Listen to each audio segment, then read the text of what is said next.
Welcome back to House of Hoon. This morning I made the 3 hours and 15-minute trip from Kyneton up to Wodonga to get my patrol tuned. If you're into TD42 patrols, you'll probably know where I am right now.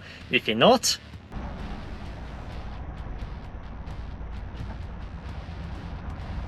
and I know what you're all thinking right now. Bullshit, asshole. Nobody likes a tuner here. Sorry, I just had to.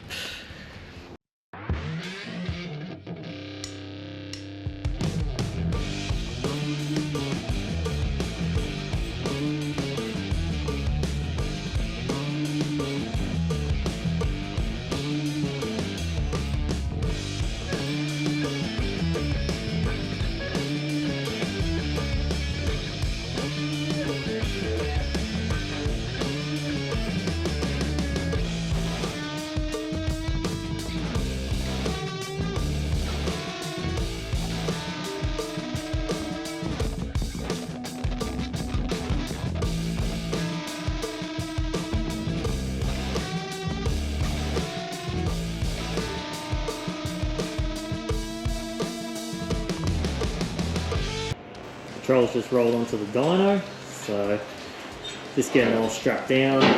Then we'll get a test run out of it and see how she goes. This is to calibrate your diff and tyre speed, basically. Gotcha. Yeah. So to tell the laptop what the road speed is at 2,000 revs, which alters with tyre size and diffs. Yep.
home at the workshop after another 3 hours and 15-minute drive, but I tell you what, it was worth every minute of it. We've got our dyno numbers. Now this won't come as a surprise for some people on Facebook because they've already seen what this makes on the JP Performance Facebook page. But for those that haven't already seen it, here we have it. And the reason why I got two of them printed out was because one of them had a higher horsepower reading and the other had a higher Newton meter reading. The difference between the two really wasn't that much. It was about 4 horsepower and 2 Newton meters, so really not that much. It was basically just from all the heat soak of the last run that was really catching up with it. And now for the important numbers that everyone wants to know. We've got peak horsepower, 176.8 horsepower, so I'm calling that 177 horsepower. Then we've got torque. Peak torque is 424.5 Newton meters. I'm calling that 425 Newton meters. So whilst those numbers aren't very impressive, I think that's quite impressive for an old forklift engine designed in the 1980s. Now the reason why it didn't make any more power than 177 horsepower is because it just ran out of fuel. The factory 11mm fuel pump gave everything she had left to give, and this is what she came out with. I'll throw a photo of this dyno chart up at the end of the video so you can check out the numbers and the torque curve. Now when you're looking at the torque curve, you'll actually notice that it's not very typical of what you see on most diesel four-wheel drives like patrols and cruisers. You'll see that it's very linear. So most four-wheel drives like the patrols or the cruisers, they start off normal here at the start of the RPM, and then they'll have a very sharp spike, and then it will taper off quite quickly. Whereas mine is actually quite linear, so it gradually builds and builds and builds and builds, and then kind of holds it for a reasonable amount of a period. JP Performance informed me that the reason for that is because of what wheel is in my turbo. Now, the wheel that's in my turbo is what they call a GTX wheel, and apparently that's more designed for a petrol application rather than a diesel application, hence why it builds all of its power higher up in the RPM range. I believe the wheel that most people typically use is a 6x6 wheel, and that just gives you your low down punch. Now, I didn't actually know any of this until today, so it was awesome that JP Performance could enlighten me on all of these little details. If I want to get any more power out of the Patrol in the future, the first step is to upgrade the fuel pump, and people typically upgrade the factory 11mm pump to a 12mm pump, and that just allows more fuel to get in there. I don't necessarily need to upgrade the turbo, which is good news.